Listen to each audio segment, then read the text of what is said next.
Nah, pertanyaannya adalah lalu untuk apa itu kasih karunia? Nah, kalau kita perhatikan di dalam Efesus pasal yang kedua tadi, ayat yang ke-10, dikatakan begini, karena kita ini buatan Allah, diciptakan dalam Kristus Yesus untuk melakukan pekerjaan baik yang dipersiapkan Allah sebelumnya. Ia mau supaya kita hidup di dalamnya. Nah, kita mengatakan begini, semuanya itu oleh kasih karunia. Nah, kasih karunia itu adalah kasih Tuhan, kuasa Tuhan, kemampuan ilahi yang Tuhan berikan kepada kita, dorongan yang daripada Tuhan. Nah, semuanya itu diberikan Tuhan kepada saya dan saudara supaya kita ini melakukan pekerjaan yang baik yang dipersiapkan Allah sebelumnya. Yang dipersiapkan Allah sebelumnya, melakukan pekerjaan baik. Karena apa? Karena kalau kita ini tidak diberi kemampuan ilahi, tidak diberi daya dorong ilahi, bagaimana mungkin kita bisa melakukan pekerjaan yang baik yang daripada Tuhan? Sementara saya dan saudara punya kecenderungan dosa. Sementara kita punya semua kelemahan.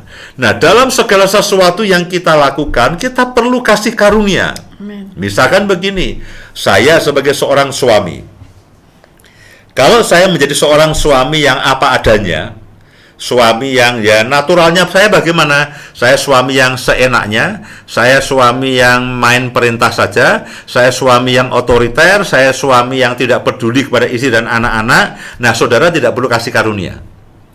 Tapi Tuhan katakan begini, kamu harus menjadi suami yang baik, kasihilah istrimu seperti Yesus mengasihi jemaatnya. Kamu harus bijaksana, kamu harus bisa mendoakan istri dan anak-anakmu, kamu jangan membangkitkan amarah kepada anakmu, kasihilah mereka. Nah, untuk bisa menjadi suami yang baik, seperti yang dimaksudkan Tuhan, saudara perlu kasih karunia. Amen. Saudara perlu kemampuan yang daripada Tuhan. Saudara perlu kasih yang daripada Tuhan. Saudara perlu berkat yang daripada Tuhan. Saudara perlu kuasa yang daripada Tuhan. Amen. Saya sebagai suami, saya sebagai ayah, kalau sebagai suami dan ayah yang seadanya, ya saudara tidak perlu kasih karunia.